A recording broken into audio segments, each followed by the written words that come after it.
Shalom, Bapak Ibu, Saudara-saudara yang dikasihi di dalam Tuhan Yesus Kristus. Selamat pagi, salam sejahtera bagi kita semua. Selamat berjumpa kembali dalam renungan harian hari Jumat 1 Agustus 2025. Sebelum kita membaca dan mendengarkan merenungkan firman Tuhan, mari kita berdoa. Segala puji dan syukur kami naikkan kepadamu, ya Tuhan. Kami bersyukur, ya Tuhan, karena anugerah-Mu dalam hidup kami sampai saat ini. Kami boleh ada semua itu karena berkat Tuhan dalam hidup kami. Pada hari ini Tuhan, kami akan membaca, mendengarkan dan merenungkan firman-Mu. Ya Tuhan, jamah setiap hati kami, berikan kami pengertian untuk dapat memahami firman-Mu dan bimbing kami untuk dapat melakukan firman-Mu dalam setiap langkah kehidupan kami. Berfirman-Lah ya Tuhan, kami sudah siap mendengar. Dalam nama Tuhan Yesus Kristus, kami datang berdoa. Amin. Bapak Ibu yang kekasih di dalam Tuhan, firman Tuhan yang kita dengarkan pada pagi hari ini,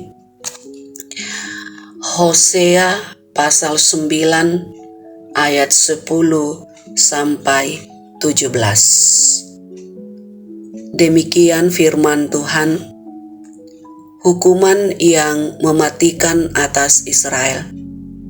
Seperti buah anggur di padang gurun, Israel kutemukan dahulu. Seperti buah sulung, hasil pertama pohon ara, aku melihat nenek moyangmu, tetapi mereka pergi kepada Baal Peor dan telah membaktikan diri kepada berhala yang memalukan. Mereka menjadi menjijikkan seperti apa yang mereka cintai. Kemuliaan Efraim terbang menghilang seperti burung. Tidak ada yang melahirkan yang hamil ataupun yang mengandung. Sekalipun mereka membesarkan anak-anaknya, aku akan membuat mereka kehilangan semua anaknya. Sungguh, celakalah mereka pada waktu aku menjauh dari mereka.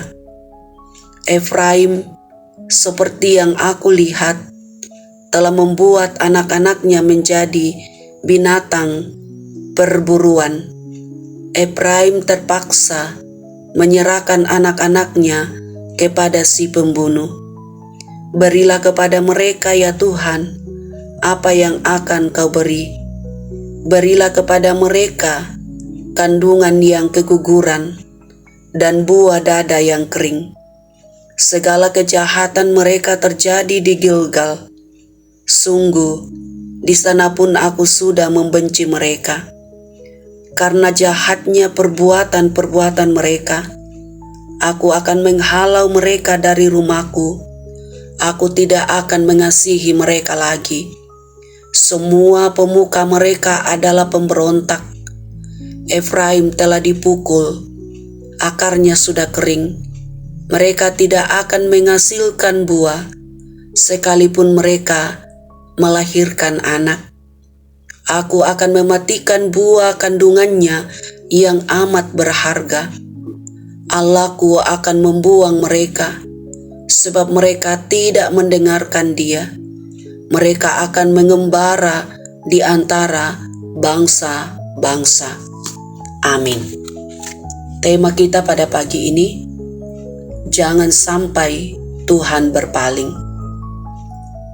Di setiap masa hingga saat ini, kemapanan, kesuksesan, kekayaan, status dan kedudukan yang tinggi kelihatannya membawa manusia merasa bahwa di tengah situasi seperti itu tidak akan terjadi keruntuhan. Ingatlah dan berhati-hatilah, karena itu semua bisa menjadi berhala pengkhianatan jika karena semua itu kita melupakan Tuhan.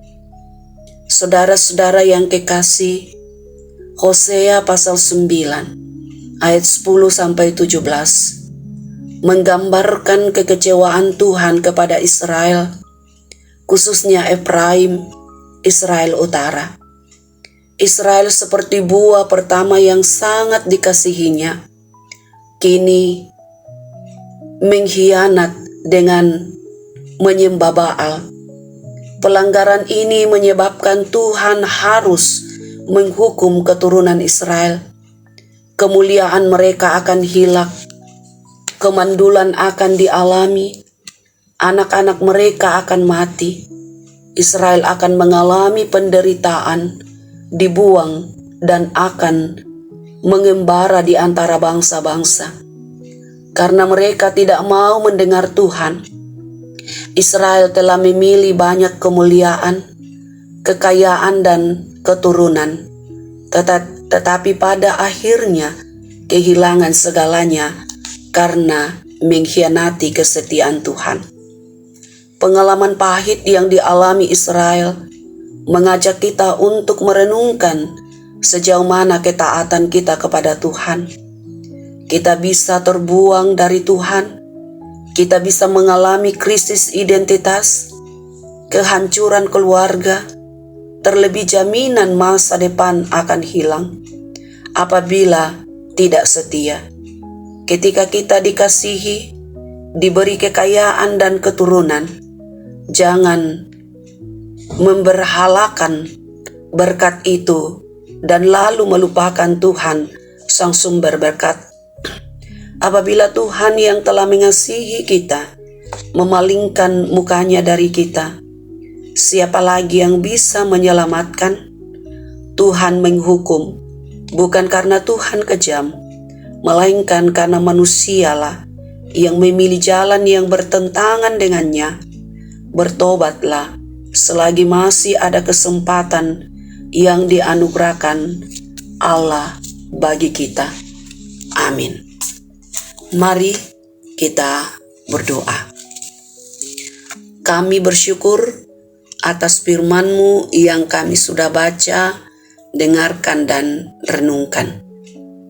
Tuntun kami, ya Roh Kudus, untuk sungguh-sungguh menyadari akibat dosa itu, dan tolong kami untuk dapat menjalani kehidupan ini dengan benar. Janganlah tinggalkan kami, ya Tuhan, topang kami dalam mengerjakan setiap tugas dan tanggung jawab kami. Diberkatilah setiap peran mendidik anak-anak dengan baik. Anak-anak terus ditopang, mereka bertumbuh dalam cinta kasih Tuhan. Mereka berbahagia, bersukacita, menjadi anak takut akan Tuhan. Setiap usaha pekerjaan ditekuni, berbuah baiklah dalam kehidupan ini. Juga dalam segala harapan kami mohon mereka yang sedang sakit, pulihkan kekuatan mereka, topang mereka untuk sehat kembali, dan mereka yang berduka cita senantiasa dihiburkan oleh Tuhan, dikuatkan, ditopang melewati pergumulan itu. Dalam berbagai persoalan-persoalan hidup, Engkaulah Tuhan, sumber kekuatan.